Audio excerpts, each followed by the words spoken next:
Hello and welcome back to the channel.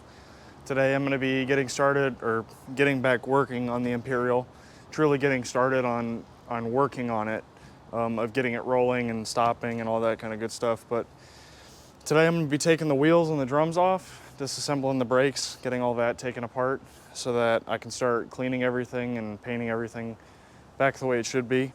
I am going to be replacing a lot of parts, but there are things that I can't replace, such as the brake return springs. I have a couple spares, but the brake return springs are not made by anyone. I do have a spring coiler, but I haven't begun making any springs like that yet. So at some point, if it really comes down to it and I need to, I'll remake the springs, but right now, hopefully, that stuff comes off without breaking. So we're gonna see what it looks like in here and see what's broken. I'm sure a lot of it's gonna be pretty corroded and everything inside, and we'll get to working on the drivetrain. All right, so these are the original wheels for the car. You could tell by the slots. They were designed to work with the hubcaps to help cool the brakes better. How much of that actually is true, no idea. But I can guarantee it can take every bit of cooling it needs with how big this car is after every stop. But definitely got some old radials here. They got some good meat on them left, but this car has been sitting forever. So everything's dry rotted, and this is not something you want to drive on. So let's see what's underneath here.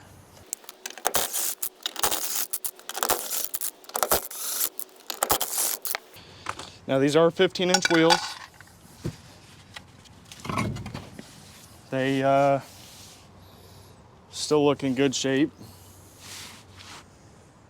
Nothing looks bad on them. Just a little rusty, that's all. Now these drums, or the drum brakes, let me say that, for the entire car are 12 by 2.5 all the way around, and was the biggest brake option you could get for these cars that I know of.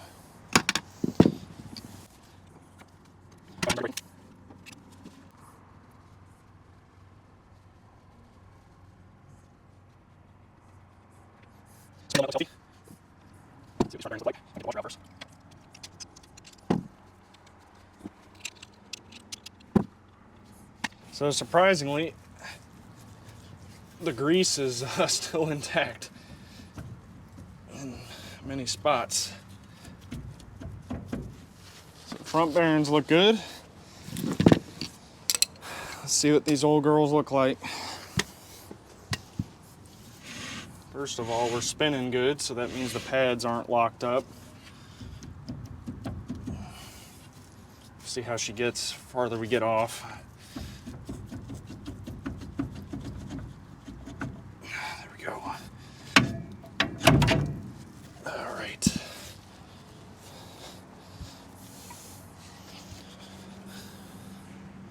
Drums look good. All right, now these look pretty good, but there's a little bit wear on them. So obviously we're gonna replace that kind of stuff. The shoes are easy to replace. See how these brake lines come off right here. We'll see if we even have fluid in them. Free. Free. All right.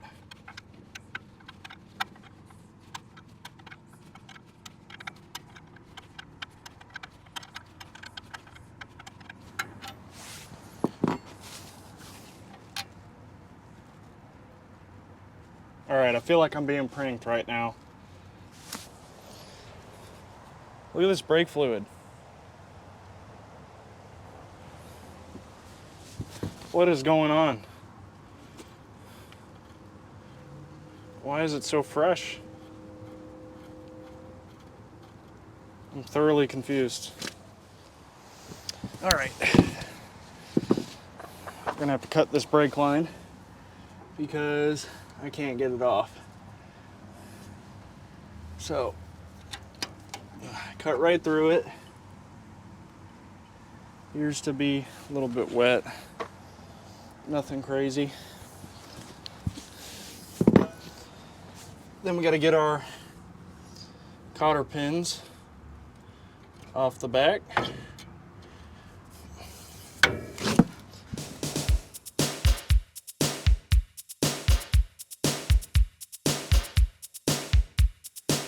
All right, now that I've loosened all 4 nuts, let's see if I can get it with these pliers. Might have to, there we go. These are just 1/4 turn fasteners.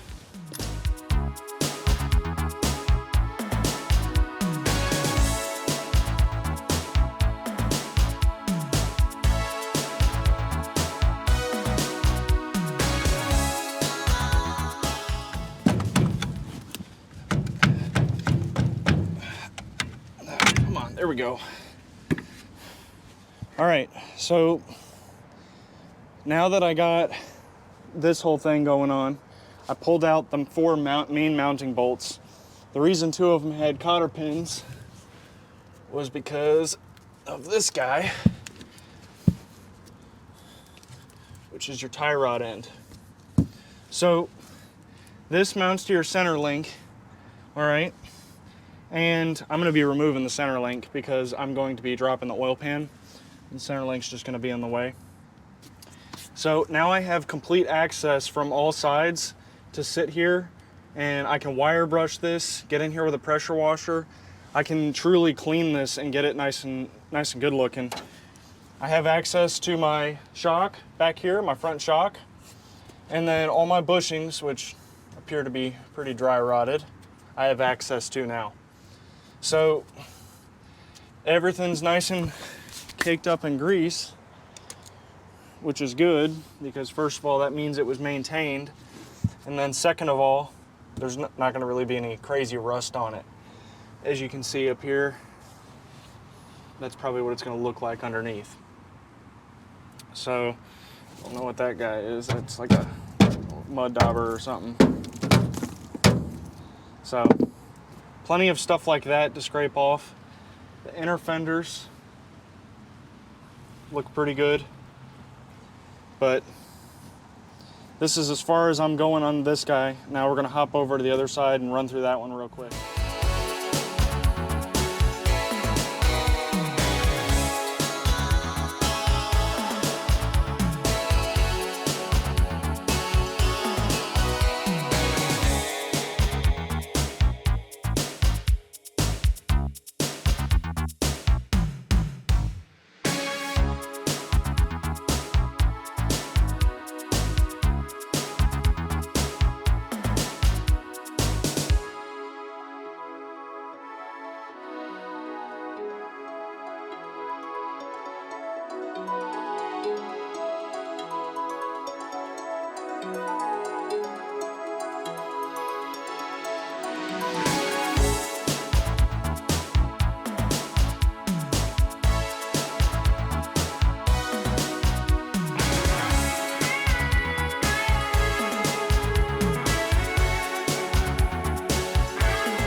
All right, so I've got the backing plates here to the Imperial, and here's the tubes that I'm going to be replacing.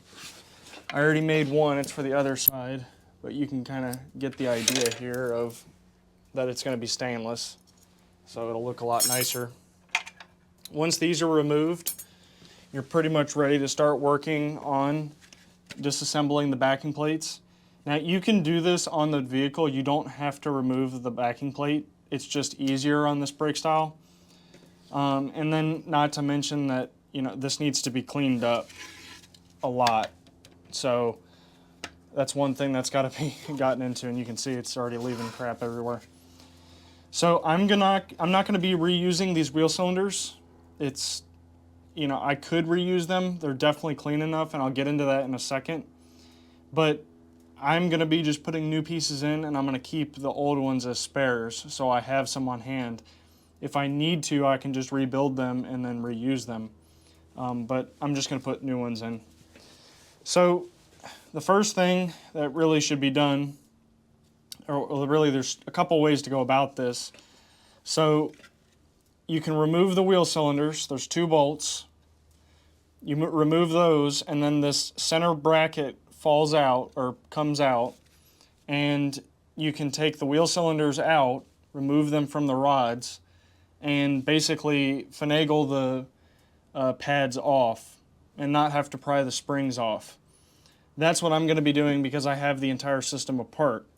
But if you don't want to do all that and you want to leave this plate on for whatever reason, whatever you decide, you can pry these springs off. They're kind of tricky, but you can get them off. They're not that bad. So I'm going to show both ways for you so that you can get a good idea of what needs to be done without really, having to question anything. All right, the first method for getting the springs off is basically just prying the springs off. There's nothing really special to it. You're going to take a screwdriver, insert it in the hoop, pry up like that. There you go, you got a spring out. They're very flat on the edges that hook to those outer webs, and they slide out of those outer webs pretty easily. All right, so regarding these brake return springs are pretty dang difficult to come across. I've seen just for 2 springs, $300 for just that set. So why they are that expensive, I have no idea. They're not that special. But just make sure that you're not destroying them because they are pretty expensive, at least at this time. I do have extras, and I don't know how long that will last. So, I'm making the video here in 2023. Could be 10 years from now you're seeing this video, but I will have extras. If anybody needs these springs, like they're broken or whatever, please reach out to me on Facebook, Instagram, or by my email that's in the description. And we can try and figure something out for you. Now, as you can see here, the shoe comes right out. The rod is a little bit froze up on it.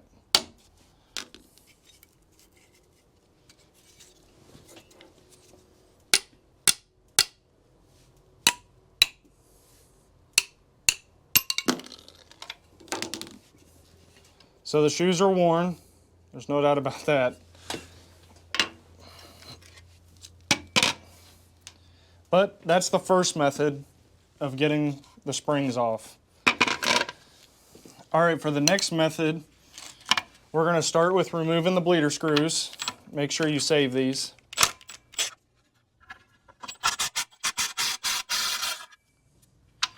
Now we're going to remove the 2 1/2-inch bolts.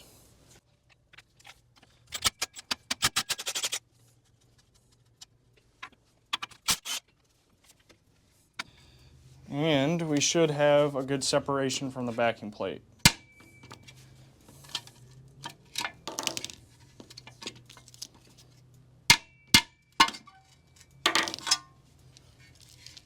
So there's the backing plate.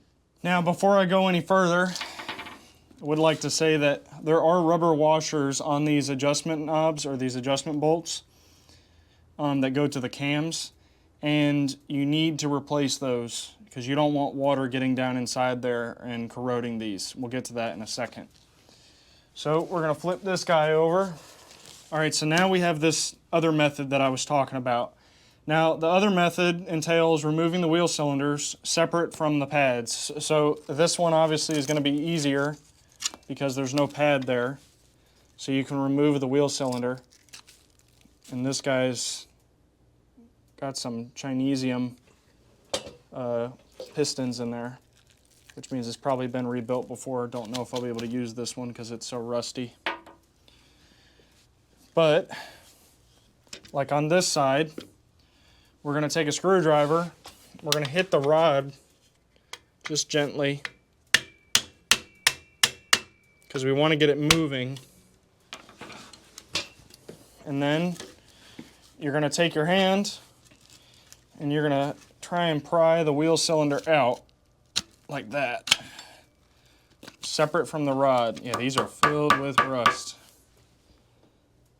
Doubt these will be able to be reused. We'll see though.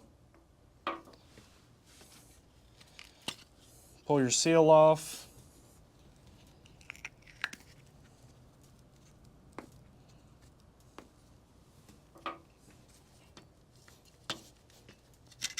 Pull your rod off.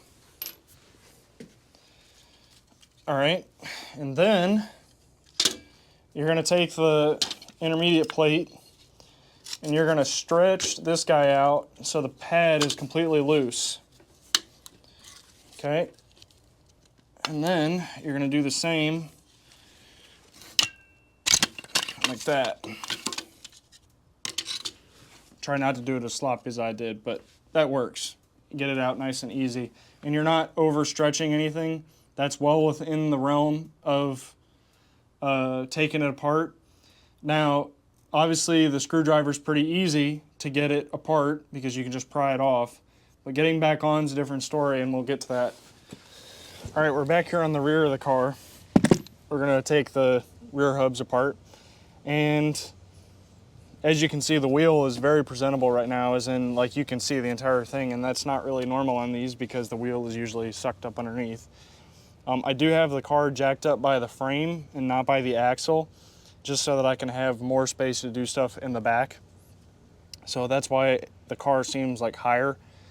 But it's the same process as the front, except that there's tapered axles back here, and we'll get into that in a second. So let's get the wheel off.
All right, so, holy crap, we got the drum off. That was a lot, that's a little bit hot. We're gonna need to let this cool off. That was a lot more pressure than I expected. I mean, they'd fight, but that was a lot of fighting. So,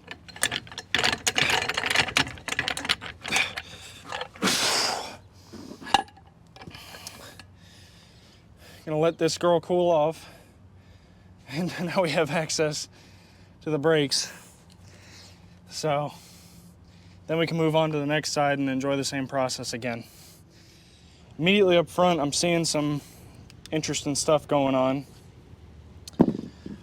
First, the axle is a little bit corroded, so she's obviously been sitting a while, but that right there.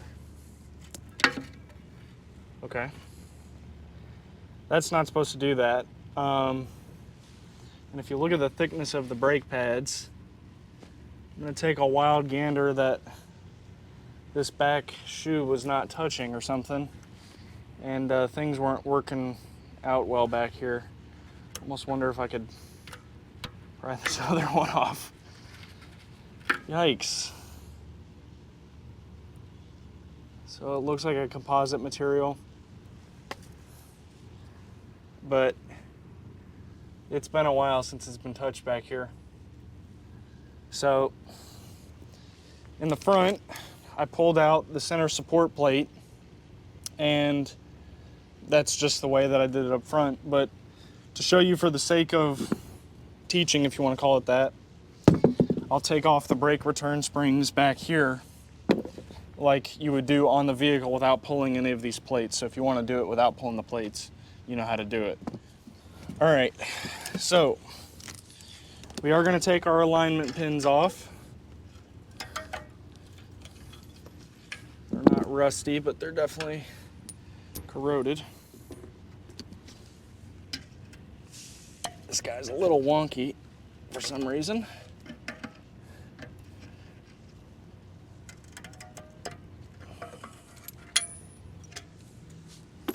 Grab our pins.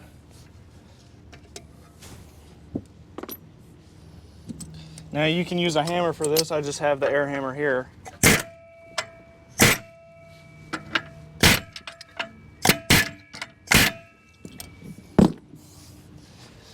Just to loosen up those rods up there. Now we're going to take our screwdriver, just like we did before,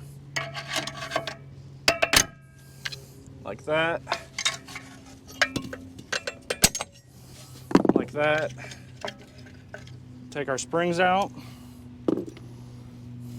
Yeah, these shoes have had it. I got all new replacements, so.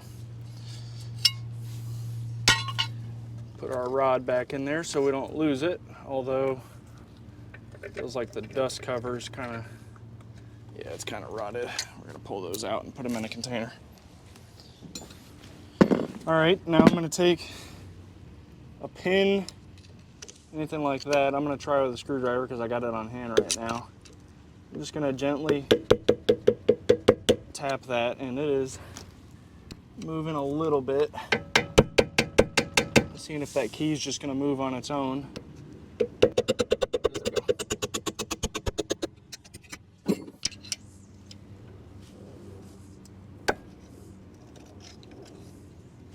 There we go. Key is definitely not corroded. Don't lose this though. All right. Now,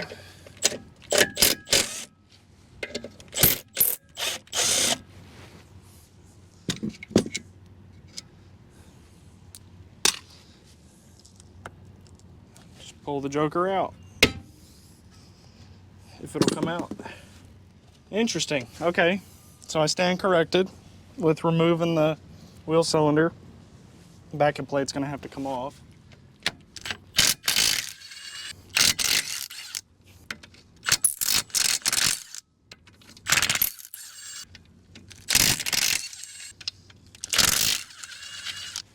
Should be able to pry this guy out. He's gonna be stuck because of the rubber washers on the back, but just gently.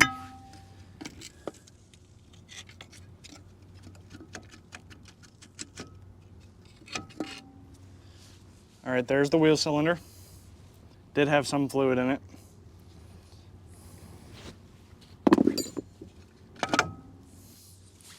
There we go, there's your mounting plate for the back end. Obviously this needs to be gone through and cleaned. Here is your outer axle seal right here. Looks like we got some shims. Need to make sure those go back. But here's your spring fell out of the seal. Yeah, everything's kind of cooked. I can smell the oil right now. It's definitely, you can smell it. But I'll clean all this parts up and we'll get everything back together at some point.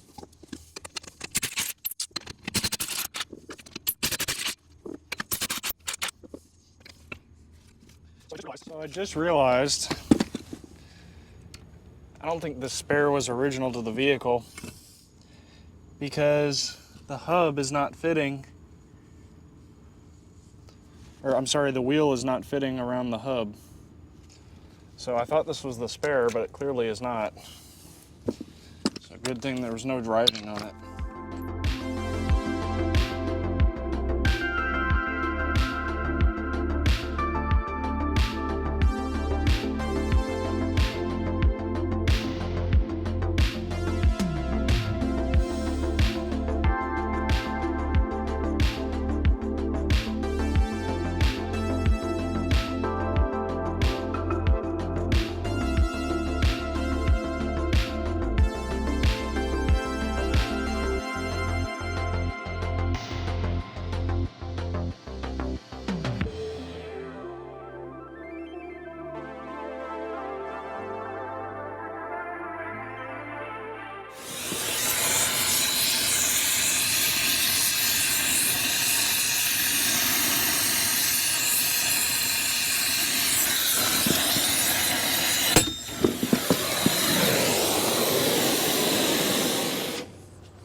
So the other hub, the driver's side hub, just popped off, and there was so much force and shock that was transferred through this that it shot the other axle out, which I wasn't ready to pull these yet because I was trying to protect everything inside as much as I possibly could. But yeah, obviously the axle came out. So.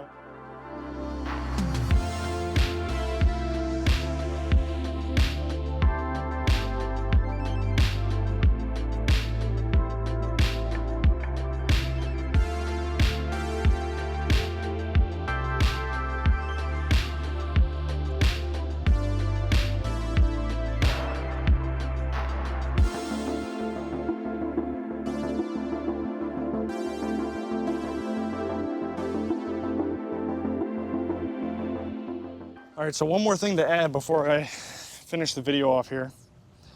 So this was what I believe was the spare tire of the car when I got it. And, you know, I thought that was the correct wheel, which now I know it's not. I think it's for a more later model Chrysler or something like that. But I started taking a look at this guy, and it doesn't look like a radial. And it's a Goodyear Super Cushion, which those were, their main production years were from 57 to 64. And I know they were made after, and you can still buy the correct tires that match this exactly. But their main production years were 57 to 64. So I started looking at it, and it has the 1-inch white wall, which was original, but the date code says T, so probably the model of the tire is T or whatever, but then it says 03, and then we say 61. So I don't know if there's like a D in the middle or something, but I'm pretty sure it's the 3rd week of January in 61. I know the year is definitely 61. So that means that this tire is most likely the original spare to the car, which is absolute bonkers. But that's pretty cool right there. I mean, I'm definitely going to keep it. I'm not going to keep it on a wheel, but that's something that you don't find every day. So that's pretty exciting. But I hope you enjoyed the video. Obviously, if you're watching at this point, you've watched a lot of it, but I appreciate you watching. Please like, comment, and subscribe, and share the message of Mopar, if you want to call it that. I'm not going to be uploading a video, like the next video will not be of the reassembly of the brakes, because I need to do other things on the car before I put the brakes back on, because they're just in the way.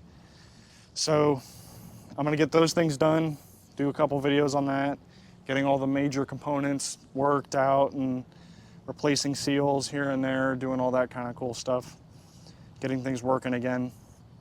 I am most likely going to be pulling the inner fenders so that I can get to the sides of the motor easier, but we'll see with that. So lots to do, little time, but we'll see what the car comes out as. Don't know with tires yet. You know, we're gonna figure that one out. I do like the 1-inch white walls, but I also like the big 3 1/4 to 4-inch white walls. So it really depends on what pictures I can find online and see what I like. But so I'll see you in the next video. Hopefully we make more progress on the car, and y'all have a blessed one.